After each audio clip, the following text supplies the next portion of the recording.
Y continuamos alimentándonos de la palabra del Señor para así fortalecer nuestra fe, desarrollarla, llevarla a nuevos niveles. Estamos abordando el tema de la iglesia, un tema clave para el desarrollo de nuestra fe. Y hoy vamos a tocar el tema del modelo de la iglesia. Para saber cómo hacer las cosas correctamente, siempre consideramos un modelo. ¿Cómo deben entonces hacerse las cosas en la iglesia? Consideremos el modelo que nos da Jesús. Leamos juntos el Evangelio de Mateo capítulo 9, versículos 35 al 38 y continuaremos con el capítulo 10, el versículo 1 y el versículo 4.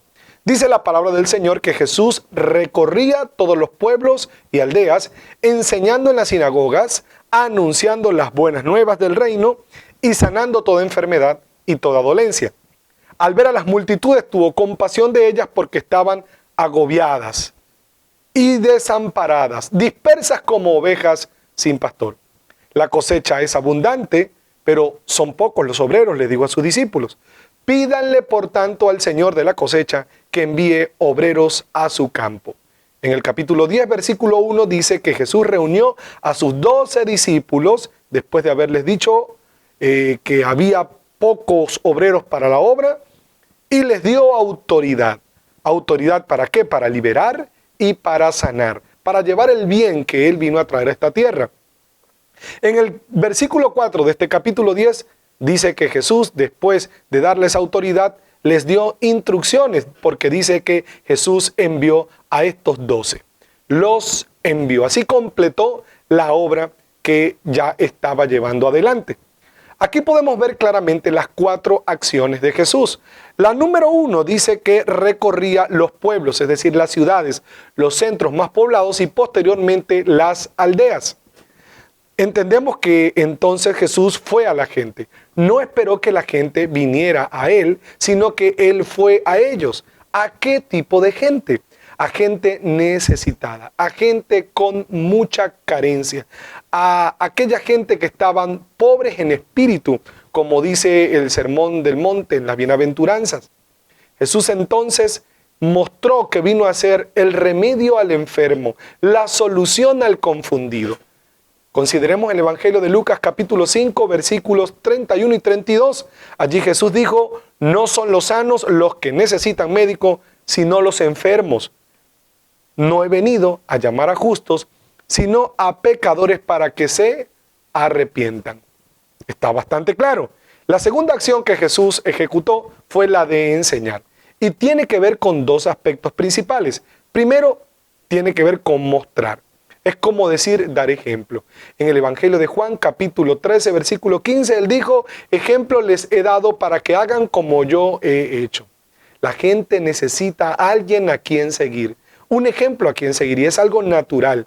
De niños seguimos el ejemplo de nuestros padres. Siempre hay alguien que nos enseña un modelo para nosotros. Jesús vino a constituirse con su enseñanza de vida, con su ejemplo, en un modelo para que nosotros lo sigamos. Lo segundo que tiene que ver con la enseñanza que Jesús vino a dar, aparte de mostrar, es instruir. Tiene que ver con dar instrucciones. Uno de los grandes males que aquejaban a la gente en los tiempos de Jesús y que en la actualidad se profundiza es la ignorancia de la vida. La gente tiene vida, pero no saben vivir. Andan desorientados y confundidos. Si la gente supiese vivir, no experimentara tantas dificultades, no tuviese tantos dolores de cabeza, la mayoría de las cuales vienen por la ignorancia de la vida. La gente no sabe vivir, lamentablemente. El pecado ha atontado a la raza humana y la gente entonces vive perdida, confundida, carente y vacía. Y Jesús vino a enseñarnos a ese modelo para que nosotros podamos entonces cumplir el propósito por el cual estamos en esta tierra. La tercera acción que Jesús ejecutó fue anunciar las buenas nuevas. Jesús vino a predicar la buena noticia de que Dios se acercó al hombre. Recordemos el mensaje que en el Evangelio de Marcos capítulo 1 Jesús, ahí está el registro, Jesús presentó. El tiempo se ha cumplido, el reino de los cielos se ha acercado. Cambien de mente, arrepiéntanse y crean en el Evangelio. No solo saber vivir es lo que importa, sino también conocer y caminar con Dios. Por ello Jesús no solo enseñaba a vivir, sino que también predicaba, porque ¿de qué le vale al hombre ganar el mundo entero si pierde la vida? Es lo que expresa el Evangelio de Mateo capítulo 16, versículo 26. La cuarta acción de Jesús fue sanar toda enfermedad y toda dolencia en la gente. La pasión de Cristo es bendecir a la gente. Todo lo que hizo apuntó hacia ese propósito, hacia ese fin. Por ello, no desperdició la oportunidad de usar el poder sobrenatural del Espíritu Santo para ministrar con fe sanidad a aquellos que padecían enfermedades físicas y dolencias del alma. Dice el Evangelio de Lucas capítulo 4, versículos 16 al 21. Leámoslo juntos. Fue a Nazaret, donde se había criado, y un sábado entró en la sinagoga como era su costumbre. Se levantó para hacer la lectura y le entregaron el libro del profeta Isaías. Al desenrollarlo, encontró el lugar donde está escrito: el Espíritu del Señor está sobre mí, por cuanto me ha ungido para anunciar buenas nuevas a los pobres. Me ha enviado a proclamar libertad a los cautivos y dar vista a los ciegos, a poner en libertad a los oprimidos, a pregonar el año del favor del Señor. Luego enrolló el libro, se lo devolvió al ayudante y se sentó. Todos los que estaban en la sinagoga lo miraban detenidamente y él comenzó a hablarles: hoy se cumple esta escritura en presencia de ustedes. Tenemos el reto entonces de actuar tal y como Jesús actuó. ¿Cómo lo hizo? Bueno, como iglesia, que somos todos por ser un cuerpo, debemos actuar y accionar como Jesús lo hizo. Número 1, entonces, Jesús fue a la gente. La instrucción que Jesús nos da como discípulos es precisamente esa: ir a la gente. Recordemos Mateo 28, 19, id y haced discípulos. No debemos esperar que la gente venga a nosotros. Ellos son los necesitados y nosotros tenemos la medicina, que es la buena nueva, el Evangelio. Ese que ya nosotros hemos disfrutado, esos beneficios, ahora es de Dios que los compartamos con los perdidos. Lo segundo es que Jesús enseñó a la gente, entonces en Jesús aprendemos a vivir, hemos aprendido esto y se muestra por el hecho de que ha cambiado nuestra vida, porque aprender es cambiar y como hemos aprendido de Él, hemos cambiado. Este gran privilegio de cambio también es la gran responsabilidad de compartir con otros nuestra experiencia de cambio. En Mateo capítulo 10, versículo 8 dice: lo que ustedes recibieron de gratis, denlo también gratuitamente. Lo tercero, Jesús le predicó a la gente y es el mandato que tenemos de Cristo, predicar el Evangelio. Está en Marcos capítulo 16, versículo 15. Id y predicad el Evangelio. La iglesia en sus inicios practicó esto apasionadamente y es el modelo que nosotros debemos seguir. Es una de las funciones de la iglesia, como ya lo hemos aprendido, predicar el Evangelio, anunciar el Evangelio. Si dejásemos de hacer eso, dejaríamos de ser la iglesia, porque es en esencia nuestra razón de ser.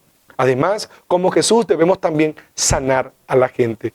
Jesús prometió que con fe y disposición de bendecir a la gente, obraríamos como Él obró.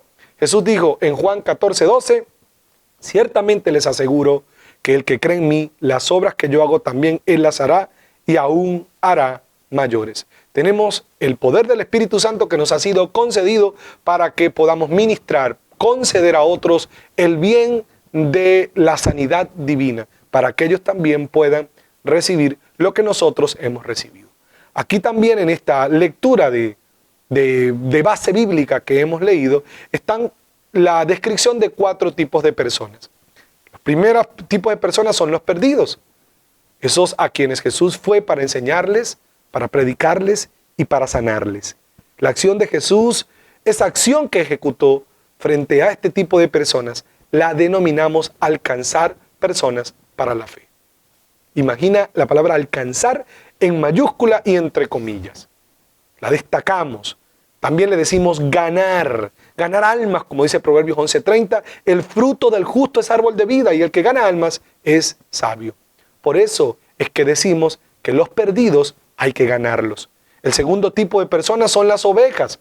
Una vez que los perdidos fueron bendecidos, decidieron ir a donde estaba Jesús para buscar de esas bendiciones que ya habían recibido, que ya habían disfrutado.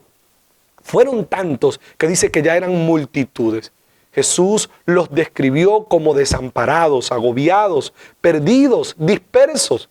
Los desamparados, como sabemos, necesitan abrigo, necesitan protección, y los dispersos, como ovejas que no tienen pastor, necesitan ser agrupados. La acción de dar abrigo, protección y agrupamiento la denominamos consolidación.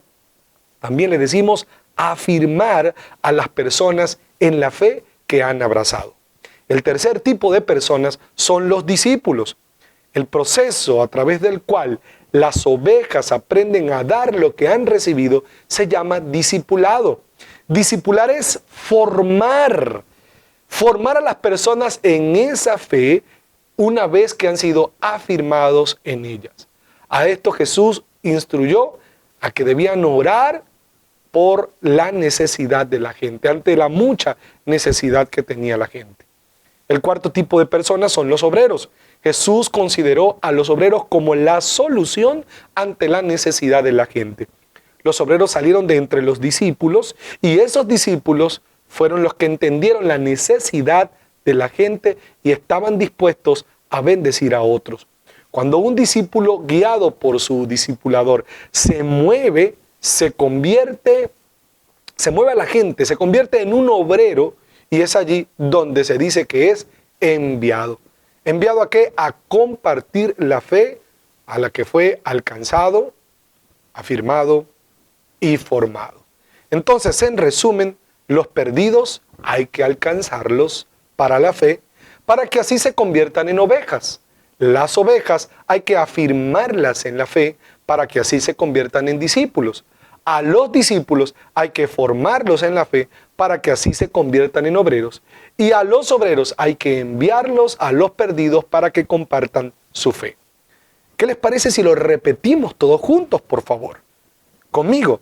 A los perdidos hay que alcanzarlos para la fe para que así se conviertan en ovejas. A las ovejas hay que afirmarlas en la fe para que se conviertan en discípulos. A los discípulos hay que formarlos en la fe para que se conviertan en obreros.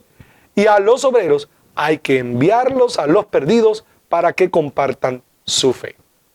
Los perdidos son las personas a quienes tenemos que ir. Las ovejas son aquellas personas que se les bendijo y que hay que cuidarlas, hay que guiarlas y hay que agruparlas. Los discípulos son esos seguidores quienes reciben y son formados en la disciplina de la fe. Los obreros son los que van a la obra y se mantienen haciendo la obra. Y la obra es bendecir a las personas, ¿sí? Alcanzándolas, afirmándolas y formándolas. También podríamos decir ganándolas, consolidándolas, discipulándolas y enviándolas. Ese es el modelo que debe seguir la iglesia. Si dejamos de hacer este trabajo, dejamos de cumplir la función esencial de la iglesia, que recordemos es, por un lado, alcanzar a las personas para Cristo y por otro lado, contribuir a que se afirmen. En esta obra, el Señor espera conseguirnos cuando nos venga a levantar. Y mientras más te involucras en esta obra, más se fortalece tu fe, más firme te vuelves. Considero que es un privilegio maravilloso el que tenemos de que Dios nos haya llamado para asociarnos con Él en la expansión de su obra en esta tierra. La obra que se ha mantenido durante más años que cualquier obra que se haya hecho en esta tierra y una obra que se consolidará mayor fuerte o con mayor fuerza cada día más hasta que Él nos venga a levantar, porque este evangelio será predicado en todas partes y luego vendrá el fin. Considérate privilegiado, privilegiada de ser socio, socia de Dios en la expansión de su reino, de su obra en esta tierra.